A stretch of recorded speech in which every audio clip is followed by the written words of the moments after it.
नमस्कार मित्रों, आप सभी का ज्योग्राफी ब्लॉक में स्वागत है। कक्षा 12वीं भूगोल बोर्ड परीक्षा 2023-24 अति महत्वपूर्ण प्रश्न के बारे में जानकारी प्राप्त करेंगे। जन्म दर किसे कहते हैं? प्रति 1000 व्यक्तियों के पीछे एक वर्ष में जन्म लेने वाले जीवित बच्चों की संख्या को जन्म दर कहते हैं। उच्च मानव सूचकांक वाले दो देशों के नाम लिखिए। उच्च मानव सूचकांक वाले देश आइसलैंड, नॉर्वे, ऑस्ट्रेलिया, लग्जमबर्ग और कनाडा है। लाल कॉलर किसे कहते हैं? प्राथमिक क्रियाकलाप करने वाले लोगों को लाल कॉलर श्रमिक कहते हैं। सन 2011 की जनगणना के अनुसार भारत की किस राज्य में जनसंख्या सर्वाधिक है? सन 2011 की जनगणना के अनुसार उत्तर प्रदेश में जनसंख्या सर्वाधिक है। ध्वनि प्रदूषण किसे कहते हैं? मानवीय क्रियाकलापों से उत्पन्न तथा प्राकृतिक घटनाओं से उत्पन्न असहनीय शोर ही ध्वनि प्रदूषण कहलाता है।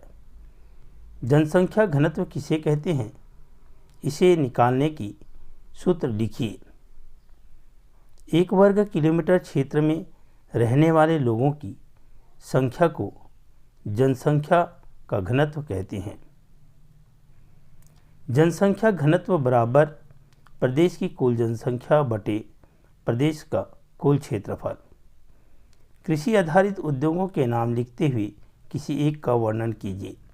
कृषि आधारित उद्योग सूती वस्त्र उद्योग, चीनी उद्योग, चाय उद्योग।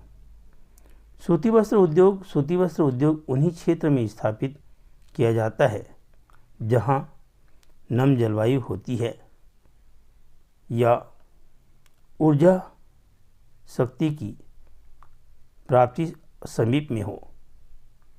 शुष्क जलवायु में धागा टूट जाता है।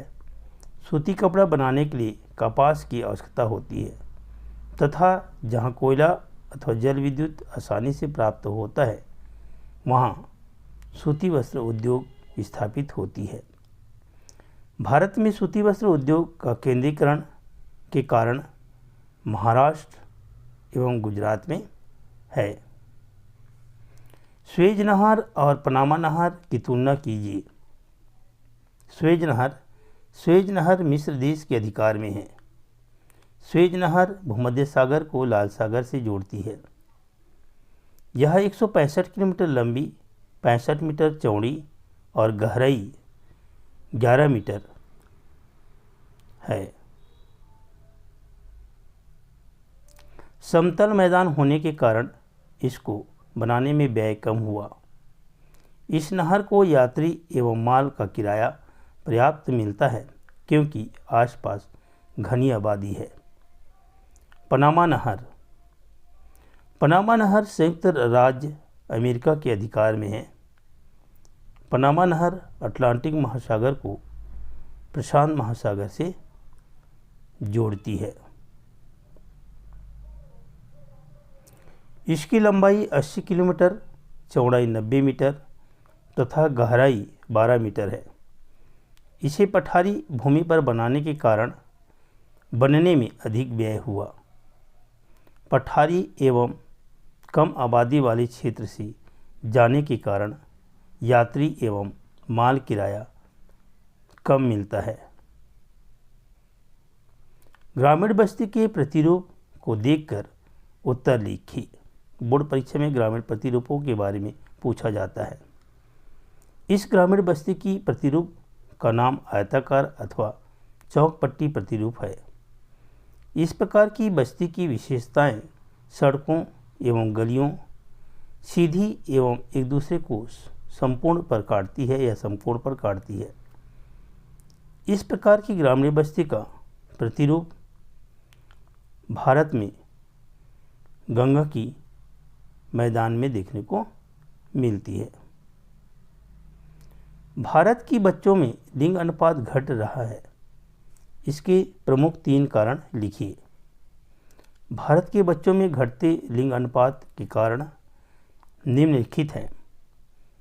बालक की जन्म प्रधानता, पर्याप्त स्वास्थ्य सुविधाएं, शिशु मृत्यु दर कम होने के कारण। चौथा, अंधविश्वास। नगरीय बस्तियों की 3 विशेषताएं लिखिए। नगरीय बस्तियों की विशेषताएं निम्नलिखित है। नगरीय बस्तियां आकार में बड़ी होती है, उनका एक सहंत रूप होता है। नगरीय बस्तियों के लोग विविध प्रकार के कार्यों में लगे होते हैं।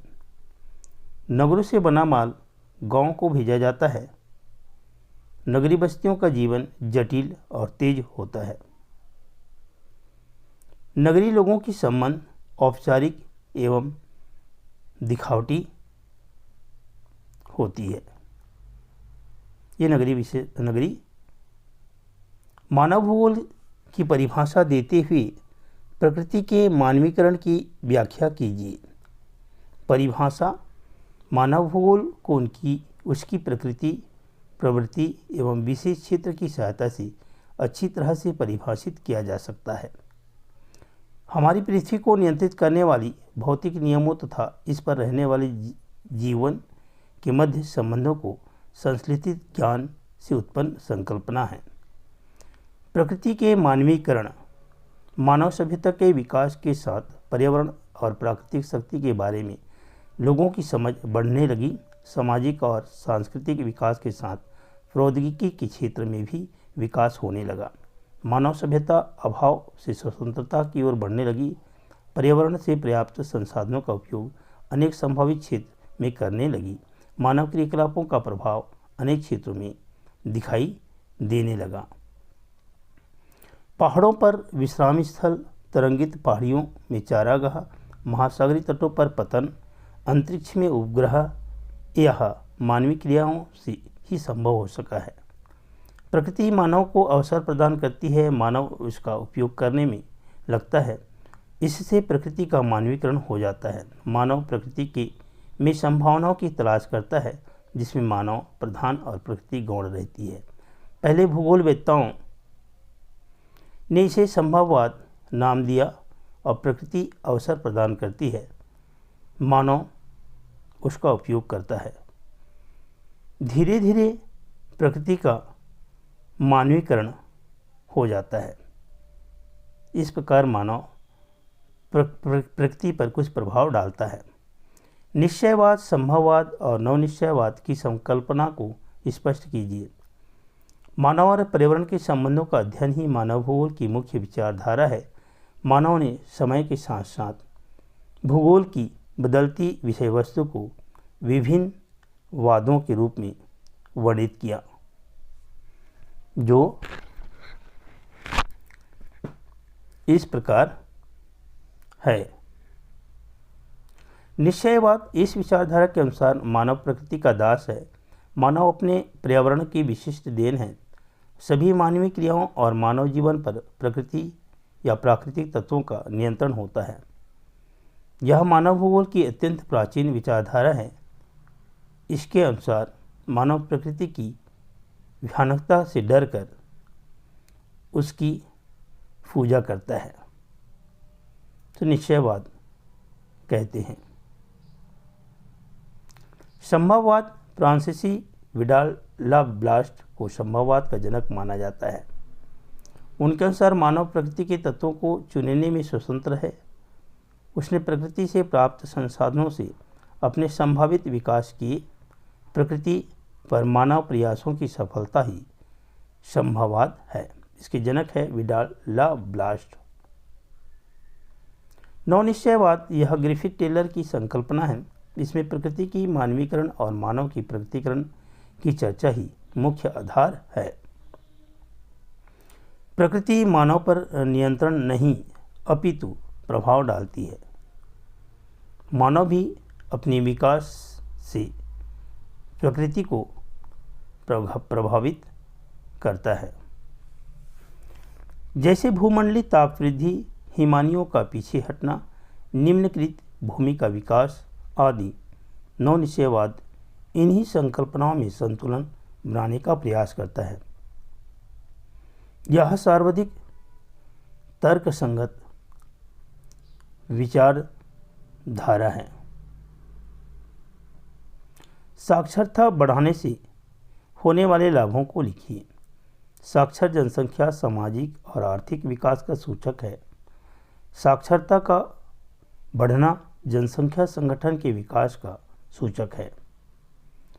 साक्षरता के बढ़ने से अनेक लाभ होते हैं जो इस प्रकार है।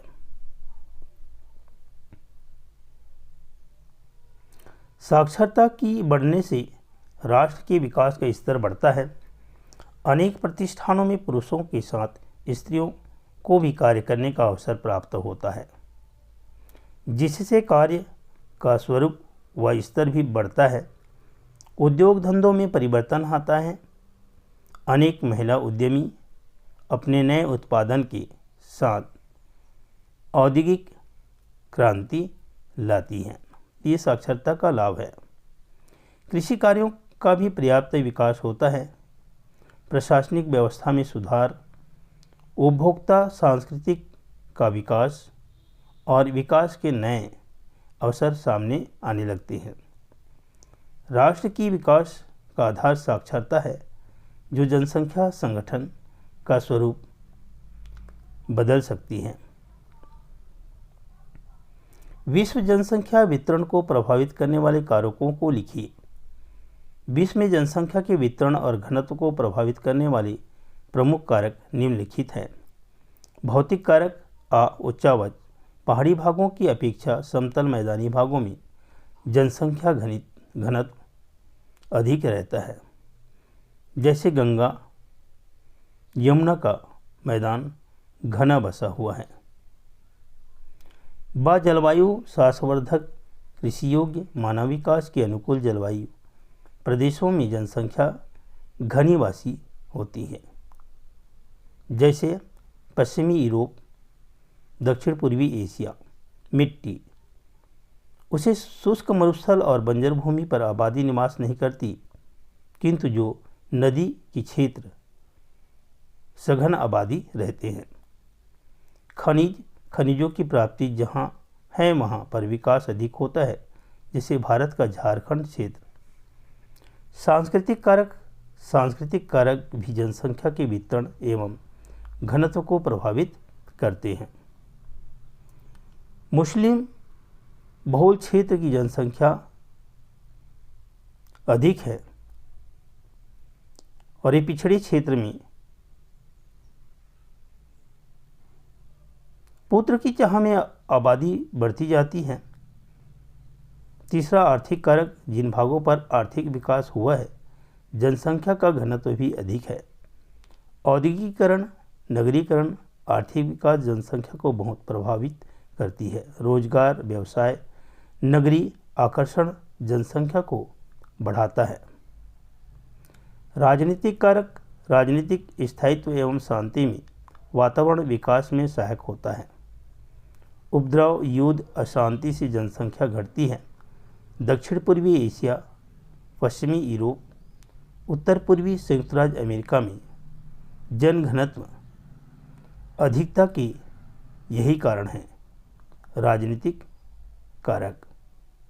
धन्यवाद साथियों।